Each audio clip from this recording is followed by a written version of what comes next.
fifth grade. Never had anything professionally published, but I won several contests and awards for best writings of short stories, and also I helped tutor other kids in writing their stories, I guess, which led to me being able to ghostwrite for others.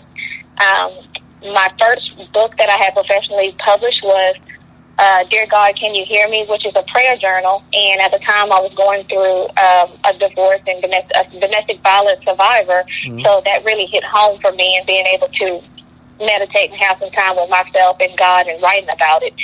And then the second book that I have is Mom Boss, which is a daily planner, because everyone wants to understand how I get everything done with raising 3 kids by myself and working. My background, I'm actually a registered nurse, and I've been a nurse for 16 years, but my passion is writing. I love to write, and so I decided last year that I was going to pursue my dream of writing. Okay, good. So, tell the audience about, most of these people going to be authors and other forms of writing, like screenwriting. So, can you tell them basically how it is as an author, what you go through daily when you're writing and things like that? Like, absolutely. Well, with writing, honestly, some people will tell you, I can write all day. And I love writing. I'll be the first to say that, but I can't. You have to honestly be in the mood. One of the things that I do is I have notepads everywhere. They're in my car. They're in every purse that I own. They're in my office. They're all over the house, because I can be sitting there talking to my kids about something, and it'll spark an idea, and I'll have to write it down. I've woken up in the middle of the night and wrote down an idea, because one time I had an idea and I didn't write it down. I said I would remember, and I couldn't. And some of those things I've actually helped other people by giving them those ideas, and it went on to be very good books for them and Amazon bestsellers. So with writing, it's just, you have to really pay attention to the things that move you, the creative juices when they start flowing. Even if you don't have a full story, just write out outline. Just write out whatever you're thinking about. And don't let a moment pass when you don't have the ability to write something down. And a lot of people ask me, why don't you just use your phone? Well, anything can happen to your phone. So I'd rather have a notepad, and I can just jot down the ideas that's going through my head. Sometimes I sit up and make up stories to my kids. Like, instead of me reading a book, they like for me to create a story for them. Oh, wow. I'll create an entire story, and then I'll think of something right then, and I'll have to stop and write it down. So it's funny, because my kids even have notebooks laying around in their rooms, because they know when I'm around, I may think of something, and I'll just start writing it. So it's just being in that creative space. It's not hard, but you also have to allow yourself to not write. I've had times where I couldn't think of anything, or I couldn't finish the story. I had what is called writer's block. So I would let it go, leave the story alone, and the next day I'll come back and finish it like it was nothing. So you have to allow yourself a break. You can't write forever. You have to stop and do something else. Yeah, that writer's block, and I'm address that one of the episodes. That writer's block is terrible some days, and I've never, I don't think I can remember, woke up in the middle of the night and wrote something down. I said, well, it'll still be there tomorrow morning when I wake up. Like, that's how I do it. But I do take that. They have the notepad in your phone, and I take that to write stuff down. But then again, I forget. But yeah, wake up in the middle of the night and putting it down, that's dedication. Because I said I'd do that tomorrow. I don't try to. Trust me, I don't try to. But I really got upset one time. I went to sleep and I just woke up, and for some reason I had this whole storyline in my head of something that I needed to write. And I told myself, oh no, I am not getting up. And then I said, I'll remember. The next day, I couldn't tell you. I don't even know the first thing of what it was about. I just know I was very frustrated, because I felt like I really was supposed to get that story out, and I should have got up and did it. I don't do it often, but when it comes to me like that, I go ahead and get up, because I'll be mad if one day I think about it, or somebody else think about it, God give it to them, and it'd be a movie or something. I'm going to have a fit. I hear you. So I do understand that you're not only your author, but you publish your stuff, and you have people, clients that you have published their books for them. So tell me about that process. How do you do it? If I come to you with a book, and what do you do? Say, if I already written a book, we're going to get to the ghostwriting part shortly. But if I come to you with a book and say, can you help me publish it or edit it and get it out of the way, what's that process? So these authors can know if they need to go to you. Okay. Well, the first thing I'll do is a consultation because I want to get an idea of what the book is about. And I want to understand. My biggest thing is I want to make sure that I'm able to assist. So if I'm only publishing the book, meaning you have the entire manuscript done and there's nothing that I need to do to it as far as writing or helping me write it, then I will put it through the editing process, which is just making sure that it's grammatically correct and all the spelling errors are fixed, making sure that the story flows appropriately to make sure your story starts and finishes, and a really good book to read, and making sure the chapters are broken up appropriately if it is a chapter book.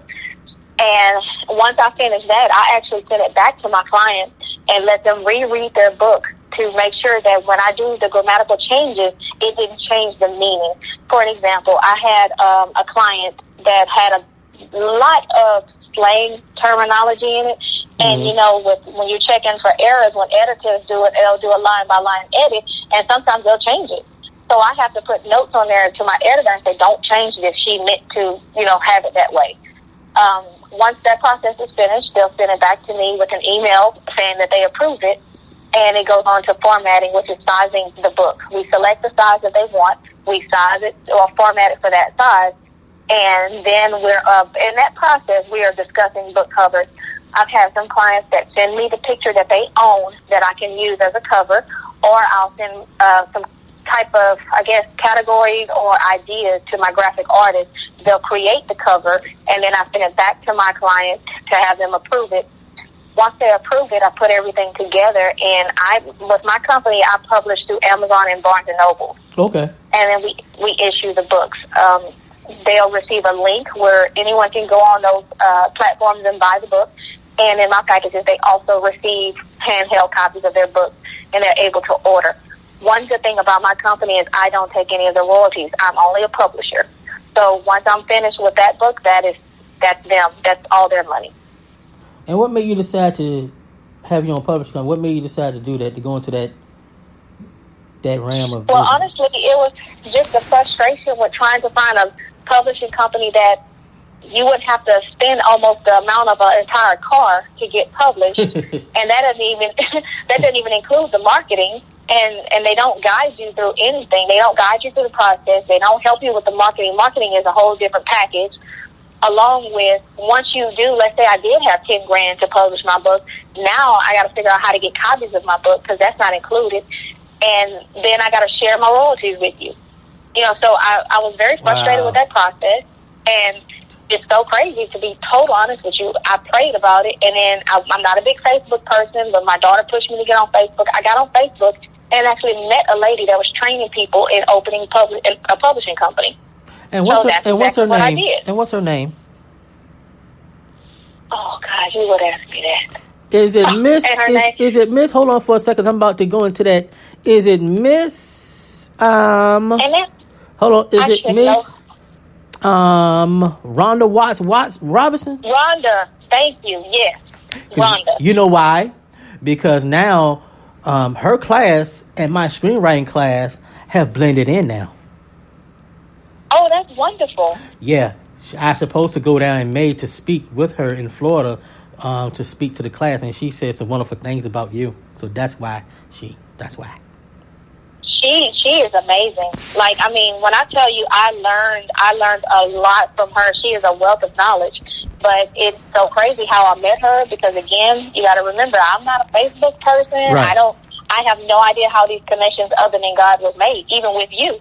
So it was something I felt like I was supposed to do. Yeah, and what will you tell an author? Okay, the author have wrote his manuscript, or he or she has written their manuscript. Now, they don't know what to do next. What will you tell that person?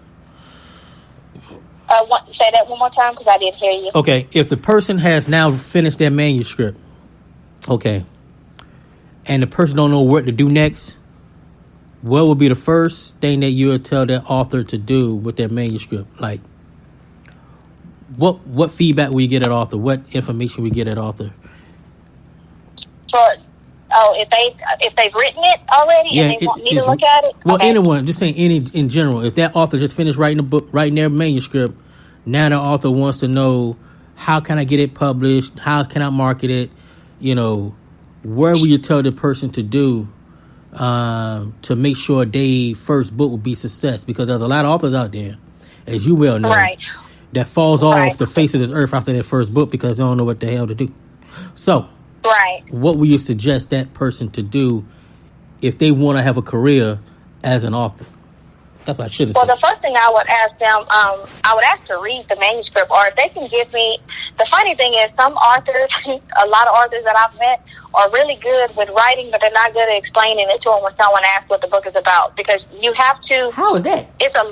I think they want to give away too much, I say, or they don't give away enough for you to understand. So people have to understand how to explain their book without someone saying, well, God, I don't need to read it now. You know what I'm saying? So I would ask to read it if they don't give me a good enough description without telling me without spoiling it for me. I would read it, or at least I'm actually a speed reader. So I read very quickly, and I can understand what the book is about, and then I'll help them pick their niche or where it's going to sell the best, or who they're targeting. I've had authors write a book and not even know who their target audience is. They're just writing. So we have to narrow it down, like, who are we going to market this to? And then I'll talk to them about what their marketing budget is and start giving some opportunities that I'm aware of, things that I can help get them out there, and also helping them create Facebook posts or Instagram posts to try to get their book out there. One of the biggest things that I have my authors doing with some of my packages is I set up book signings in whatever city that they're in, or I'll find out about the ones that I know are pretty major. Like, I've had some of my clients fly into Texas for the National Black Authors Expo. Bam. And that jump started them right there. Bam. Networking. Bam. Yep. Some too. I was gonna go into the marketing part in the next episode, but I see now some of them is too cheap to actually do that, because I used to tell these authors, if you spend nothing, don't expect nothing in return. And I tell them, you gotta treat your book, especially if you self-publish, like you're running your own business. Mm-hmm. Because sometimes it takes money to make money.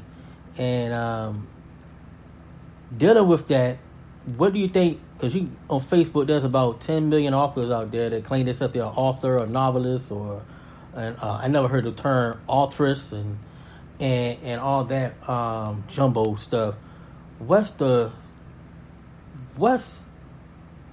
How can I put this? Where do most of these authors fail in when they first time coming out the gate, or they 5th time, 13th time out the gate, and then why their book's not selling? What do you think is the problem? They're not investing in a good graphic artist. They're not investing in a good editor. I've had to actually redo a book for a client because it was edited, but I'm not sure who they let edit it. But Bam. It wasn't done. It wasn't done appropriately. Or one of the biggest things I've noticed, even at the National Black Authors Expo, when you walk around a different author's booth, and the first thing you see is the cover of the book. And I know when you're self-publishing, you don't have the money, but you got to pick and choose where you're going to put the most of your investment, and you have to have a good cover. It has to grab you. I've seen some covers, and I actually read the book anyway, and it was good. And I talked to the young lady. I was like, you really should change your cover if you want to promote this outside of what are you doing. Because the cover just looked homemade, but her story was amazing. I think it's more of that, just trying to get them to understand that you're right. When you're going to do this, what's your goal? Are you just doing it because you didn't have anything better to do, or are you doing it because you want people to recognize that you are a writer and you're an author, and you're trying to you have a goal to get somewhere? I've seen some amazing book covers from writers up here on Facebook, but then again, I've seen about 10, 12 people having the same cover. Then I realized, wait a minute. Because you know how you Facebook someone and someone try to be your friend, and wait a minute, did I just FaceTime? Did I just accept you? But nah, this is a different person. But you got the same book cover. And then I realized why. Because there are people that's, and I'm not knocking what they're doing. They doing what they doing is they're selling book covers for $25. I see why now. Right. Okay. Yeah, I see why. Right. Okay. Just changing the name to it. Okay. So, Yep. Yep. So nothing original about it. So that's going back